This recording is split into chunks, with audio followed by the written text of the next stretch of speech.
My name is Rory Houlihan. I ran for U.S. Senate last spring 2016 to stop the ticking time bomb so I could put our economy on track for a bright new day instead of all things ending.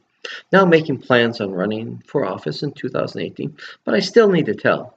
So let me educate you on the ticking time bombs and give you the rest of the story.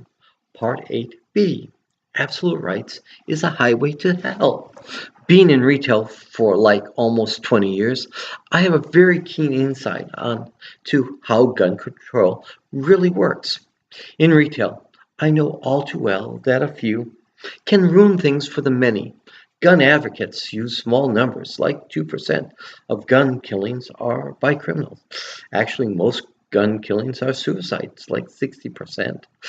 This is known as the small number defense. But the small numbers defense is deception. Understand in retail, we face the same small number, about 2%, of those who come into our store steal from us. 98% of the folks who come into our store are good, honest, law abiding folks who are there only to buy what they need. But that 2% can and has literally put stores out of business. In retail, we call this theft external shrink. Being a small business contract for years, I have had thieves take in minutes what it took me working hard, years and years of long, hard labor to accumulate.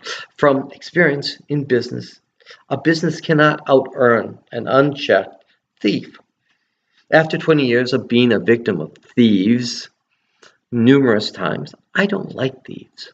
So what happens is that stores are often forced to put security over customer shoppability.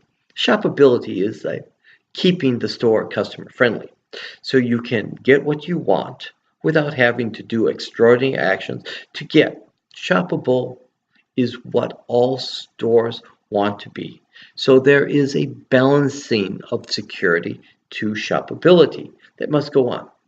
An example of this is that I used to lock up all my tool batteries and knives. Now we have them out, which then poses an immediate opportunity for thieves to take. So I had to act. How I act is important to whether my actions will be successful for both opposite needs. The first principle I learned to maintain shoppability was to limit the costs. For guns, limiting the carnage. I had to limit the losses that thieves have on our business. If I can limit losses, I can then set things up more friendly for the 98% of the good, honest folks. This means putting out less on the shelves.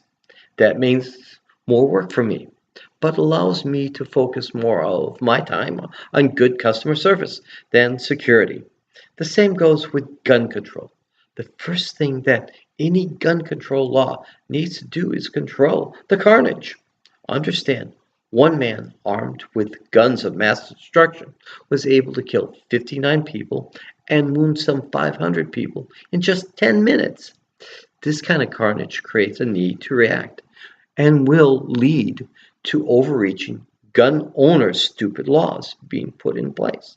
Understand, gun owners represent about 3% in one survey of the US population, and that population is concentrated mostly in low population rural areas. If you are a gun owner, you don't want guns to make the news because the natural backlash. Running for US Senate, I heard from just as many folks who wanted to totally ban guns as from those who wanted shall not be infringed.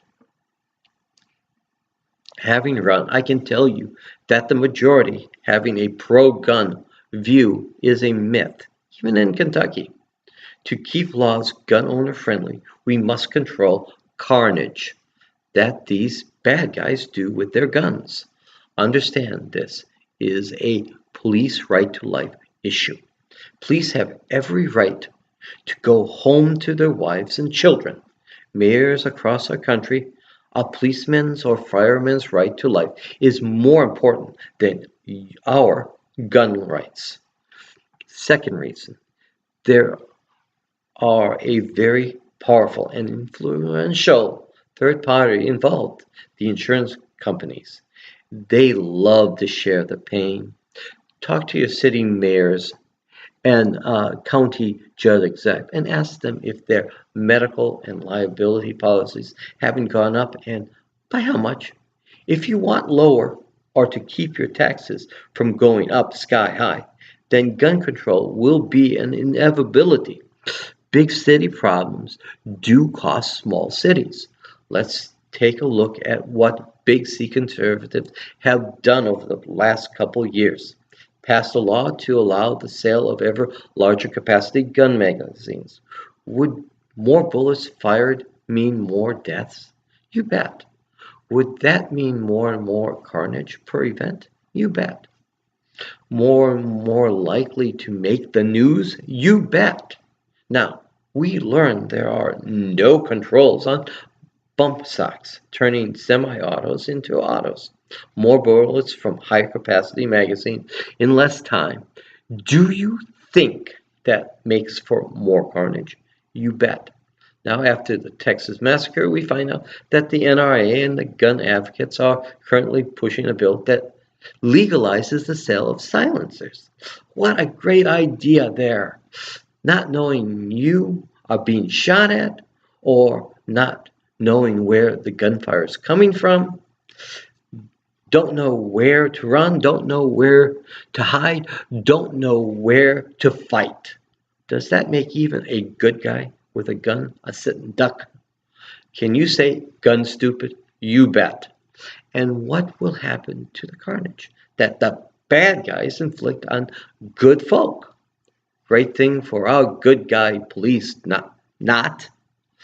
I bet police and the innocent deaths go up, guaranteed to make the news, because even more and more gun carnage. Can you see this as a real highway to hell? Why, I see that if things keep on going the way they will, all need to have a gun, and everyone will need to carry the guns. The only folks who benefit from that outcome is not the innocent, not the gun owners, and not the police. All are most likely become victims of gun violence. Right now, gun violence is mostly kept to urban centers.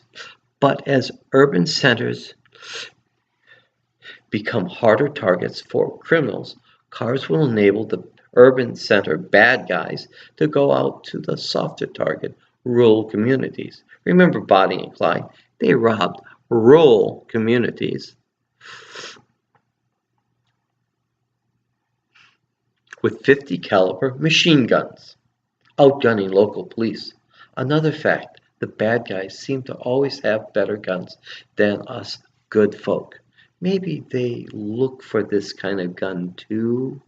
From my point of view, what is going on is always more and more guns, more and more ammo, more and more faster shooting guns equals more and more carnage and more demand for guns, with everyone but two groups losing, the bad guys and the wealthy, powerful.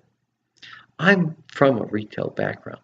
I know from experience that a few can ruin things for the many. If you like what you hear, would you do me a favor and subscribe to my Rory for Us YouTube channel? You have a good and blessed day, folks.